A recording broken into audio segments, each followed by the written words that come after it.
there is a significant pressure and a significant premium on always having the answer. I think we need to be more real in the way that we talk about what we do, more candid about what we can and can't do. Welcome to Talking Shop, the Communities Inc. podcast. Episode 8, Who Gets a Voice?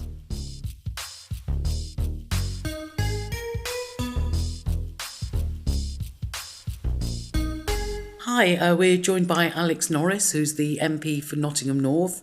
Hi Alex, how are you doing? I'm very well, Shamsher. Thanks for having me. Good, thank you for joining us. I just wanted to start off with, tell us something a bit about your background before you became an MP. What were you doing? What were you up to? Yeah, so I think my story really starts. I moved to Nottingham 20 years ago now for university. Kind of fell in love with the city and have never left. So I was here for uni. I've always been kind of politically minded. I worked a little bit for the Labour Party, worked at the council, I worked for a local trades union, Unison, as well. And then that's when kind of my party political story started. I stood for the council for this very ward where we are, Baseford, and was elected in 2011, and then was elected to Parliament 6 years later, 2017, again covering where we are today, what we call Nottingham North. Right, so it seems like you were always heading in this direction. Well, I mean, it always, these things backwards, certainly in politics, they all look a bit, think, oh, that was well planned, and it was not quite that way, but it's, I've always been motivated by the world around me, around particularly social justice issues, and I've always gone where I've thought the best chances to try and change those things. Yeah. And that to me has led to Parliament, because I think that fundamentally is where the major decisions for where our country is are made, and I want to be part of that and give our community a strong voice. Right, so you have just answered my next question, which is why you went into politics. But, I mean, just to follow on from that, what was the change that you wanted to be a part of then? Because you've talked about wanting to influence things and change things. Yeah, I mean, again, and I don't think this is atypical for people who are kind of politically motivated, but my childhood has quite a big part of that. I grew up in Manchester in the late 80s, early 90s, a single parent household. Life was very difficult at times for us, and there was never any help. And for me, I had great opportunities then, came later in my life, and obviously had the chance to go to university, had the chance to change my life and have, great prospects. And, I want to be able to address that so that all the children growing up in this community have those chances too. So that's, again, one of those things that really motivates me and kind of drives me to do what I do. Yeah. And so do you think politics is a form of activism? We hear a lot about, there's a lot of activism that we see in the media that's going on in our streets at the moment. Do you think politics is part of that in terms of what it's aiming to do? Yeah, I do actually. My reason for being an activist, when I was a teenager, all my adult life has been because you see things either in the world or in the country or in Nottingham or even on your estate, and you think that it isn't right and that things ought to be different. And, you organise and you get the placards out, you get the petitions out, and you seek to change minds and seek to persuade and seek to change decisions so you can change the world.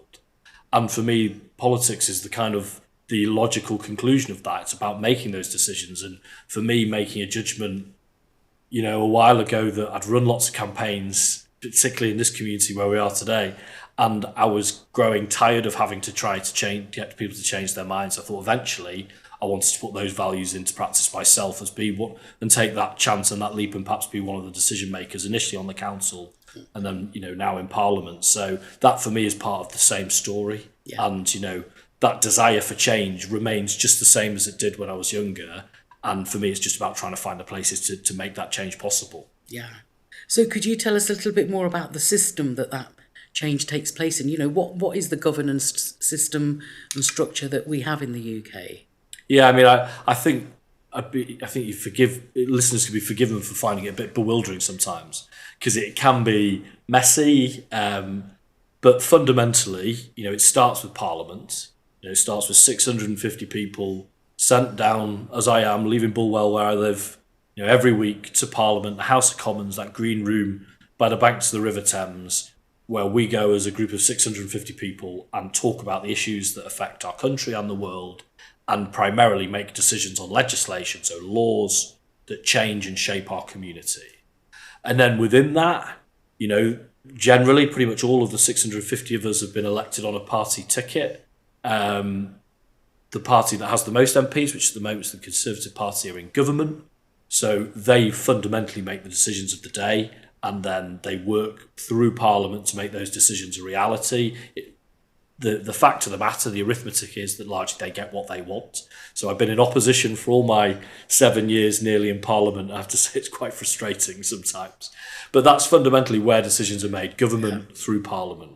But of course, for a lot of the issues that affect people who are listening, that might actually relate to the council. I find a lot of times, and again, this isn't sitting in judgment of anybody, but I get a lot of people come to me with issues that relate to the council, perhaps more than to Parliament and to national issues.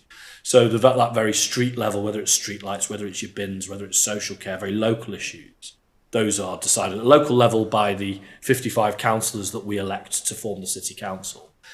But in time, that'll get even more complicated, if you don't mind me adding a layer of complication in, because from May, we will have an elected mayor for what they call the East Midlands. It's actually Nottinghamshire and Derbyshire. And that will be a person that will make lots of decisions about the economic future of our region. So again, people can be forgiven sometimes that if they have an issue they're trying to raise, getting it to the right place can be tricky. And that's one of, I think, the flaws in the system. But yeah, so that the power lies in different places. But for the aspect that I deal with, it's Parliament. And that, as I say, down in London. Yeah. So, you talked about 650 MPs. All the stats sort of tell us in terms of gender, race, educational backgrounds. It's not particularly representative of the people in the country. Why do you think that is? Yeah, first of all, that's a huge problem. If you need to have, and a body of 650 people is big enough that you ought to be more reflective. It ought to be reflective of the country that we serve. Particularly in gender, ethnicity, also disability is a real problem in politics. And that matters because otherwise you have people, and it tends to be people who look like me. And for those who are listening, I'm a white heterosexual male of a middle age. And as a result, that's asking people like me to project how things are for others. And we know that makes weaker decisions. The why point to that is tricky. There are two tiers to why we get the politicians that we get. And the first very obvious one is that we are chosen by election. So, the public have to make their decision about who and what they want. Obviously, those are 650 individual decisions. So there's no sense of being, well, we need to make sure that half are women. We need to make sure that 10% come from an LGBT plus background. We need to make sure we reflect on disability. So those are individual decisions being made. So then the aggregate can look disproportionate because it is. And also the public can project what they think. If you have seen through the media, if you've seen through culture, a long representation of prime ministers traditionally being men, of members of parliament traditionally being men, then that can become self-fulfilling. So there's the public decision part, which is important. I would actually argue the bigger part is who political parties select as their candidates. Because we will know reliably, the expectation would be that at the next election of 650, I think it's reasonable to say that the major two parties would probably send 575 of them. People could be listening about this later and I completely got that wrong, but I think that's a relatively reasonable assumption. That's about where we are at the moment. So those decisions made by those parties as to who they choose as their candidates is really important. Now, we're in the Labour Party, and again, this isn't to make a political point, but we have used legislation around all women's shortlists that have meant that we are at 50-50. Our group of 200 of us is gender balanced. Yeah. That isn't reflected across the rest of Parliament, which means that we don't have a gender-balanced Parliament. So we've had success there. And it shows what can be done. We, I believe, now need to be reflecting that around different ethnicities and around disability. And again, I think that can be done relatively easily, certainly with relation to ethnicity, because you can use kind of existing legislative structures. Some of the challenges around disability, and this isn't in any way to seek to garner sympathy, but running for election is really, really hard. And I wouldn't want people to think it's not. That's not to say it's not rewarding. That's not to say I would ever put anyone off doing, but it is very hard. Yeah. And it is not very accessible. and there is a premium on being able to cover the most ground possible. And, there's a premium on, certainly in the last 6 weeks of the campaign, working all day, every day. And that has accessibility issues that parties have to work a lot harder on, I think. Yeah. And there are ways around that, not, I think, as easy as, say, all women shortlists, but there are ways around that in terms of where, and again, people can look at their own constituencies, but some constituencies, the outcomes perhaps are in less doubt than others. I think that's fair to say that. Right. That again, trying to get so the campaigning might not be quite as onerous there as it would be in a really swing seat, marginal seat. So maybe that might be a way to get more people in with disabilities, but it weakens Parliament and it weakens confidence, it weakens trust, it weakens authority for people to look at us and think, oh, it's all those, it's 400 white men before we've started on anything else. That's a real problem. Yeah, yeah. So you mentioned trust and confidence. I was actually going to be moving on to that. I guess that's, one of the barriers that people do have to, whether they stand as a candidate or whether they get involved in some way, shape or form. But why do you think trust and confidence is so low in politicians generally at the moment? Yeah, I mean, that has traditionally been the case. If you look at the rankings of kind of trusted professions, to the extent to which politics is a distinct one, we have always been right there at the bottom. So the reasons for that are complicated. I mean, there is a sense that perhaps there is dishonesty or double talking. That's existed in some form forever. Well, certainly for as long as we've had democracy. There was a really significant moment, 2008, 2009, around MPs' expenses that really even broke that confidence to a lower level, that there was a real explosion, that those who'd been working at that time doing it had been doing things that were absolutely undefendable, and that was widespread, and that was a huge problem. We've never recovered from that, even though the vast majority of us in Parliament would have come after that now. So that was a huge kind of trust moment. And this is the reality, there still remains, 650 is quite a big group of people, but within that, there's a huge overrepresentation of doing things that shouldn't be done, particularly around personal conduct. We've seen lots of, misconduct type behaviour from my colleagues, and people see that and it almost comes as a drip, drip, drip, and they think, here we go again. Now, I would say, and, maybe, again, listeners will have to make their own judgments on this, those individual cases are not representative of the whole body, and that there are very, very good people from all parties and none who care about the country, care about the community, want to do the best job. And if you always measure as those who behave the worst, well, then, that's going to be a low bar. But for our part in that, there is a significant pressure and a significant premium on always having the answer, on always knowing the answer, on always being certain about what you're saying, almost like politicians as robots rather than politicians as human beings. I think we need to be more real in the way that we talk about what we do, more candid about what we can and can't do, be more willing to disappoint if there are, because there are often very good reasons why things can't happen, even though they might look really obvious. But we don't. Instead, the kind of conditioning is to say, is to talk lots and not answer the question sort of thing. So we have cultural things that we need to do differently. But I would hope that wouldn't put people off, actually. I'd hope that galvanised people to say, well, hang on a minute, actually, we need to change. And the best way to change is to have different people with different experiences and different backgrounds. Yeah. Otherwise, we'll keep getting what we've had in the past. Yeah. So, thinking about engaging with local constituents, what are the different ways at a local level that you engage with the people in your constituency? Yeah, it's one of the great bits of the role. It's one of the challenging bits of the role. It's the bit that's most likely to keep me up at night, frankly, in the sense that, so where we are now, this constituency, there's about 65,000 people of voting age, 18 and up. So once you add in children and people not registered to vote, you're looking more like 100,000 people, and there is one me.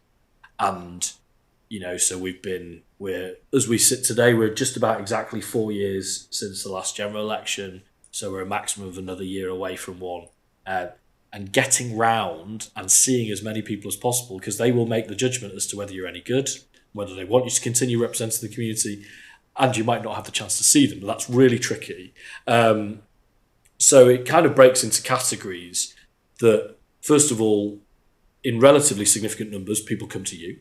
You know, I have an office in Bulwell on the high street. Obviously, the emails, ping, ping, ping, ping, ping, ping, ping. People will come with their problems, like a significant, but perhaps smaller category of people. You know, we'll have probably 4,000 or 5,000 people come over the course of a parliament, and they could have problems with the council, they could have problems, health service, the police, you name it. You know, and we will seek to try and help them and advocate with them and represent them and try and get the best outcome for them from all sorts of things, including someone who asked me to help install his washing machine, which was a little bit further than my skills could offer. And then, so that's a pretty big group of people. There's then an even bigger group of people than that, probably twice as many, who will write to me about a topic that they're interested in. Yeah.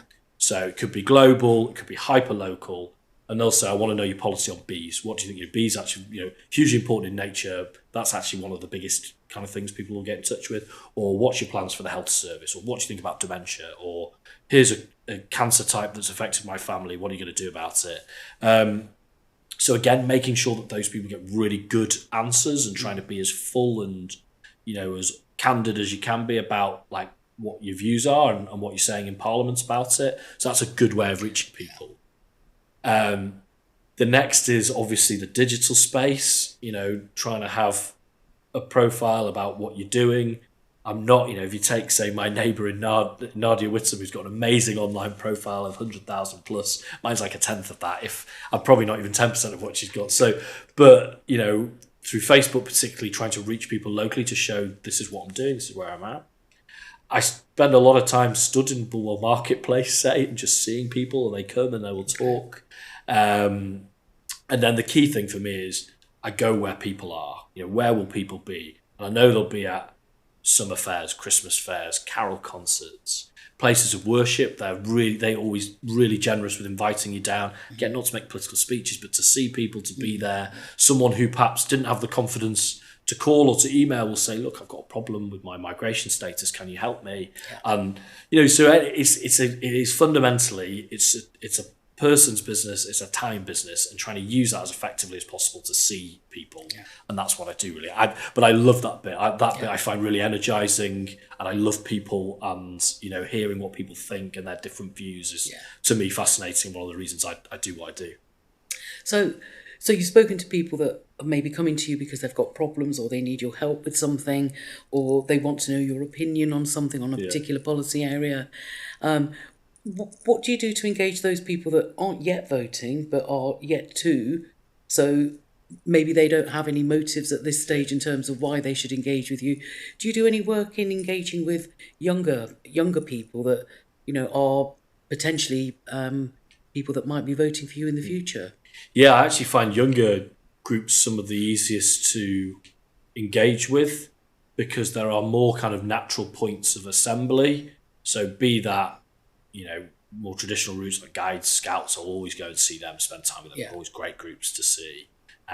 Obviously schools and colleges, getting to a point now here in my 7th year where there will be learners at, say, Nottingham College at Masford Hall who I will have seen at multiple times of their time at college and at school. So you build up that kind of relationship, that dialogue. But on the hardest to reach, those who are least interested, least engaged, perhaps not even registered to vote, it's the most simple, the most direct thing possible, but we just go and knock on doors. We literally go door to door, and it takes a long time to cover. 40,000 houses takes a long time, but it's funny, amazing if you do it every Saturday morning. It's amazing how much ground you can cover, and that is again that is a really raw way of doing politics. I've been doing that in some form since I was a teenager. If I try to add up how many doors I'd knocked, it'd be an incredible number. And that's changed me, I think, as much as I've changed minds. If you do change minds on the doorstep, it's changed the way I look at the world, and changed how I represent my community. And that is the best way, because and people are really generally very welcoming, even if the last thing they wanted to do or thought they were about to do was talk politics on the doorstep with a stranger. But that is a great way of doing it. Yeah. And so, are there any particular themes that arise from your constituency in terms of the issues that people are concerned about? Yeah, there is. And I mean, at the moment now, and for the last 18 months, it's been financial pressures. Okay. Like, that is the number one thing that comes back. Beyond that, the health service, that is always a theme. Climate change is always a theme. And then for a community like mine, we have lots of issues relating to DWP and welfare. Less so on housing, because we're probably the best housed bit of the city. And then traditionally, my constituency would be the white working class bit of the city, but it's changed. It's changed a lot over the last decade. Mm-hmm. So we see a lot more in terms of immigration.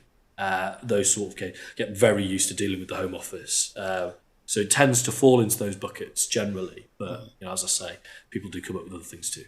So how do you decide what you're going to take to Westminster?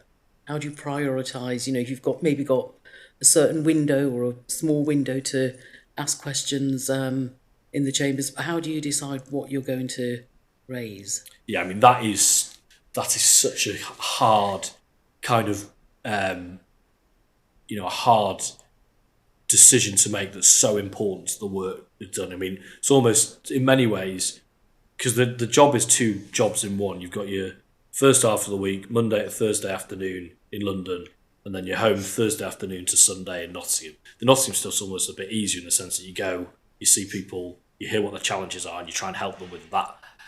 Taking that then into a national sense where you're supposed to be a national legislator, but advocating for your community, that is trying to, because you could do so many things and there isn't enough time to do them. So for me, it's about trying to find some priorities. There is a real balance, and again, this is for listeners to decide whether they think that their MP or councillors find this balance right. We are not delegates, so we're not sent to merely advocate for the majority view, say. And my constituency, say, was 64% leave in the referendum, and that caused challenges because there would be people saying, well, look, we're 64% leave, so that means you have to go and do this thing. And I would say, well, that's not quite how it works. We have a representative democracy, not a delegate-based one. So you have to take what people are saying and then try and synthesise it, because people, funnily enough, take lots of different views, and then find some sort of prioritisation. So for me, I think a lot of what those priorities are run quite naturally, in the sense that, my constituency is one of the probably 15 poorest constituencies in England. So that already tells you, I think, that the issues you're going to be talking about are immediately how to help people with their financial challenges, particularly at a time like that. So that's got to be top issue. And then you're going to want to take a more medium and long-term approach to how do you change that. So that starts with early intervention for children, that's education, obviously, and then that's the quality of jobs in your community. So that, again, well, those are going to be your priorities. And then there's some kind of symptoms that you have to deal with alongside those root causes, particularly around health, that are always going to be more challenging in my community. So that by the time that those kind of pressures have pushed that agenda, there's not an awful lot left after that. Yeah. That's pretty much it. And then on top of that, I will try and find what I think are important issues of the day, and try and get some change. I was able to get a change in the law around violence against retail workers, because that's something prevalent in my community, prevalent in everyone, frankly, but needed changing, and we were able to do that. And similarly, some of the changes in the law around domestic abuse, and some of that is based on my own experiences and interests too. So it's finding that balance. So, yeah, I was just going to ask you, so, you went into politics to affect change, to create change. Could you give us, you've just given me an example of an example of that, but are there any other examples that you could share with us where you've actually been able to make that difference that you went into politics to do? I mean, the honest truth is very little. I could sit here and pretend that's not the case, but 7 years in opposition, you don't get to do very much. I've got to have, I've been able to make the case for the city and for Bulwell and for the, wider community, but there's a limit to that. Very proud to have got the law changed on violence abuse against retail workers. We managed to get changed on some of the supported housing elements of domestic abuse. That was a big thing that I was able to do. Managed to get the law changed on standing at football. Right. It's quite a niche one, that one. But that is still important to some. But not nearly the degree of change that gets me out of bed in the morning. Not that full, community changing, life changing scale. So that's why you keep fighting, Yeah. and that's why, frankly, obviously, that leads into a more political conversation. But that's why we do what we do there. Yeah. So there's still lots of aspirations that you're working towards. Still a lot to do. This is the tip of the iceberg or the foothills, if you want to mix the metaphors. Yeah. Well, yeah. I mean, you clearly work very hard. All the things that you've talked about. I mean, what would you say to somebody that's potentially interested in going into politics? What advice would you give them? I mean, please do it. Like, I would never want anybody to sit there and think that they couldn't. I don't think anybody sits there thinking that our politicians are super people, that they couldn't possibly be of that calibre. I don't think anybody thinks that anymore. But they might think that we're a slightly different species generally, and we're not. We're still, people, and anybody can do it in that sense. One of the great things about politics, one of the great levelers is, this isn't something you're going to look at a job application and say, well, I don't have X or Y qualification, therefore I can't. There's no such thing there. So I would hope that people would want to do it. I think there would be a perception around, the hardest bit of the job, say the abuse, but that is part of it, but that you will be supported and that there are protective systems in place. So to not be put off by that. And then, like everything, to reach out if you want to know more to those who are doing it, and to perhaps try and come following around. I don't think you'll mind me saying it, but I have Stefan with me today, showing I've been sort of showing him what I do. I have someone with me most Fridays, and that's people who've contacted and have said, I'm interested in seeing what you do, either because maybe they might want to, or just because they want to. And that, again, that's fine. Reach out, and I think you'll find that there are people wanting to help. Yeah. And it comes back to that basic thing, like, I can't remember who says this. It's either Stella Creasy or Jess Phillips, but they said they got eventually tired of shouting at the telly about wanting things to be different, and they decided to try and change it. Yeah. And I think that's pretty good. Yeah. Yeah. No, and that's great that you've got Stefan with you. I think the last few times I've seen you, you've had somebody with you, again, sort of providing those opportunities for people to see what the reality is on a day-to-day basis. Well, there's lots more that we could talk about, so I think we'll have to have you back on, to talk about some more detailed politics at a local level in terms of some of the changes that people can make. But thank you very much for joining us and giving us an overview of what it's like to be an MP, some of the challenges that you face, but also sharing some of your aspirations with us as well. So thank you very much. No, thank you. Really enjoyed it. Thank you, Stefan. Hope you found this useful as well. Very interesting.